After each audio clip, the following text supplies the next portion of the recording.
Magandang araw po mga kapinoy. Kamusta po kayo? No? Magandang umaga, tanghali, hapon, gabi. Kahit saan parte ng mundo kayo ngayon nandun. Ngayon po ay araw ng Biyernes. Pauwi na po tayo galing sa trabaho. At thank God it's Friday. Medyo pauwi na tayo talaga at papahinga naman. 2 araw na walang pasok. Alright, Saturday, Sunday.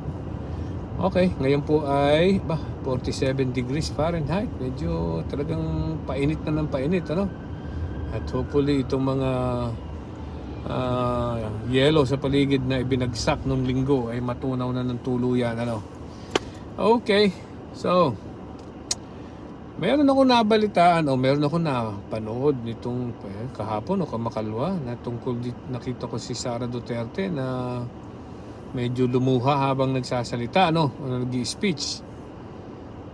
At parang narinig ko ay alam niyo na yung ang ICC daw ay biased, against sa kanyang ama. So, alam naman natin na ang ICC ngayon ay merong katatapos lang ng confirmation of charges, kay Rodrigo Duterte. At nagpresenta ang prosecution at ang defense ng kanilang mga ebidensya just to prove o to show na merong probable cause, na dapat magtuloy ang kaso sa trial. So anong mangyayari po diyan, So natapos na po ang 2 panig at binibigyan ng ating 10 araw ang mga judges ang magdesisyon kung itutuloy ang kaso o hindi. So kung ang kaso ay kung ang prosecution ay nakapagbigay ng magandang pruweba, ay itutuloy ang kaso sa trial. Pero pag hindi at mahina ang ebidensya o walang ebidensya, ay baka pauwiin na si Digong. So, pag-usapan natin itong pag-iyak ni Sara Duterte o pagluha ni Sara Duterte. Naalala ko tuloy yung sabi ni sa isang speech itong ni Rodrigo Duterte nung mga ilang taon nakaraan, na itong si Sara Duterte daw itong kanyang anak ay drama queen. Yan. So nung nakita kong lumuluha, sabi ko baka nga totoo itong si drama queen tulad ng sabi ng kanyang ama. So parang doon sa sinasabi ni Sara Duterte doon sa speech niya ay parang hindi daw maganda ang pagtrato sa kanyang ama, na siya ay malungkot, parang ganun ba? Well, hindi ko malaman kung ang gusto niyang paratingin talaga sa ICC yung kanyang mga salitang yun. Dahil po kung talagang ang pinatutungkalan niya ng mga salitang yun ay ang ICC, ay palagay ko po 100% hindi tatalab yan sa ICC, dahil po ang ICC ay tumitingin talaga sa ebidensya. At yun po ang dahilan kung bakit gusto ng mga karamihang Pilipino o ng mga biktima na ang kaso ay hindi sa Pilipinas gawin, kung hindi gawin dapat sa labas na bansa. Bakit?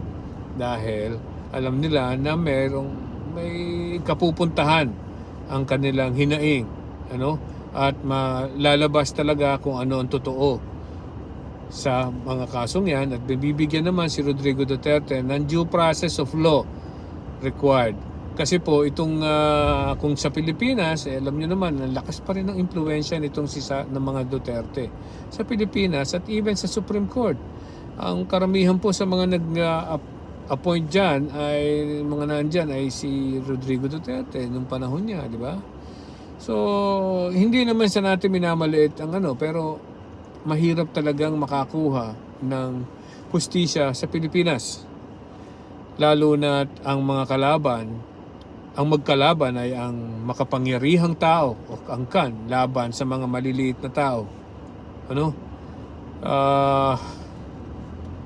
Imagine na lang po kung magpa-file ang kaso diyan sa Pilipinas, ang hahawak ay piskal. Di ba? Ang piskal ngayon, siyempre, nag-iisang tao lang yan. So, ang pressure ay napakalaki. Padalawa, kung assuming na ang piskal o Department of Justice ay hindi madala, pupunta po yan sa judge. Ang judge naman, nag-iisang tao din lang yan. So, pressure. Baka nga po yung judge na ma-appoint ay tao din ni Duterte. So, my point is this, mas maganda na naandyan sa labas ang kasong yan. Dahil, nabibigyan ang parehong party. Both parties are given the right due process. Both parties are afforded due process. Di ba? So, ang sinasabi ko, kung ang pinatatamaan ni Sara Duterte sa kanyang pagluha na yon, kaya totoo man nung hindi yung pagluha na yon, ay ang ICC, baka hindi po yan tumalab. Okay? Pero, baka naman po, talagang sinasadya ni Sara Duterte dahil baka ang audience niya ay ang mga botante sa 2028. Di ba? Alam niyo naman, drama queen. Baka yan po ay pag-iyak-iyak, maawa ang mga Pilipino. Di ba? Alam naman po natin ang mga Pilipino, gustong-gusto ng mga Pilipinong kumampi sa mga nakakaawa o sa mga pinagtutulungan kuno. Right?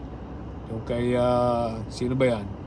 Alam mo yung mga bida natin na aapi sa simula, tapos yun ang kakampihan ng mga, alam mo yun, ng mga tao at mga Pilipino. Yan, so nagpapalabas si Sara Duterte na siya inaapi. Right? Ang mga Pilipino naman, ay, kawawa naman, iboto na nga natin ulit. Please, huwag po tayo magpapadala dyan sa mga ganyan drama. Dahil po, isipin nyo na lang kung ano ang maaaring mangyari sa Pilipinas kung sakalit magkaroon ng Sara Duterte or Duterte 2.0. Ngayon, meron naman pong impeachment na lumalabas, di ba? So, kung ang impeachment na yan ay tumuloy at napatunayang nagkasala si Sara Duterte, and then that's it. Tanggalin siya.